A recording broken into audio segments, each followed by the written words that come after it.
Hello everyone and welcome to your language class. This is the first video in a series called English Level Up course. This series has been specially designed for intermediate and upper intermediate learners who want to improve not only their grammar but other skills such as writing. If you are new here, my name is Rahim. I have been an English teacher for 10 years and I am also a researcher in the field of sociolinguistics. Since this is the beginning of my channel, I would really appreciate it if you could support me by subscribing to my YouTube channel and sharing my videos with other learners. Without further ado, let's get started. In this first episode, we are going to begin with one of the most basic yet essential grammar lessons, the difference between the present simple and the present continuous. This course is designed for B2 or C1 English learners, and in 2 episodes, I will explain when to use these 2 structures so that you can sound more natural and confident in English. Let's start with state verbs such as attract, like, look, love, and sound. We can sometimes use the present continuous with these verbs when we want to emphasize that a situation is temporary or when we are talking about a period of time around the present. Let's compare these 2 sentences. Jane stays with us quite often. Our children love having her here. Jane is staying with us at the moment. The children are loving having her here.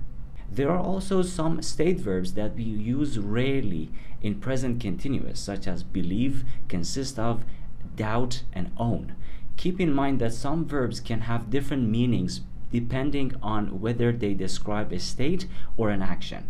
When they have a state meaning, they usually take simple forms, not continuous forms. And when they have an action meaning, they may take either the simple or the continuous form, depending on the context. Let's take a look at 2 examples. The application doesn't appear to work on my iPad. Here, appear is used in its state meaning, so it takes the simple form.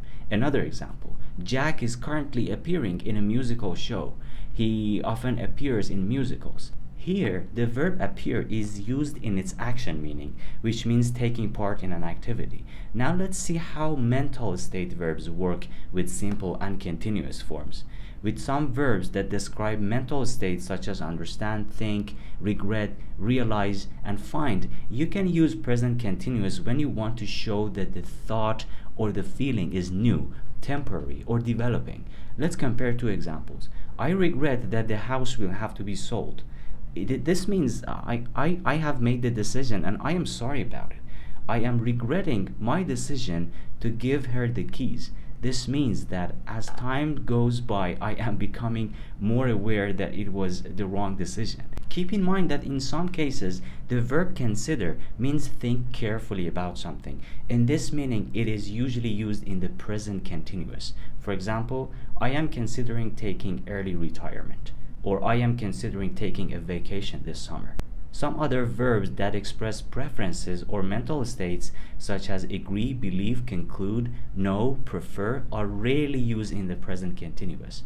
For example, we usually say, I believe you, I prefer to do something, or I know you. It's not natural and usually not grammatically correct to say, I am believing you, I am preferring to do something, or I am knowing you. There is also a group of verbs in English called performative verbs. We use the present simple with verbs that perform the action they describe, which is why they are called performatives. For example, I suggest you park in the parking lot and take the subway to the center. Or we request that you read the terms and conditions carefully before signing. You can take a screenshot of the list of these verbs such as suggest and request and review them later. However, keep in mind that some performative verbs in affirmative sentences can have a similar meaning in either the present simple or the present continuous in negative sentences. Some of these verbs are apologize, deny, guarantee, promise, or suggest. For example, I don't deny taking the books, but Jane said it would be all right. Or I'm not denying taking the books, but Jane said it would be all right. Now let's quickly wrap up what we have learned today. We have seen that some verbs are usually used in the simple form, while others can appear in the continuous form when the meaning changes or when we want to emphasize temporary meaning, a recent change, or an action in progress. In the next episode, we will continue with more uses and more examples so you can understand this topic even better. Thank you so much for watching. If you found this video helpful, I would really appreciate it if you could subscribe to my channel and also share my videos with other English learners as well. If you have any questions or comments, please feel free to write them in the comment section. I do read comments and I will get back to you as soon as possible. Until the next video, keep learning, keep improving. Consistency always pays off.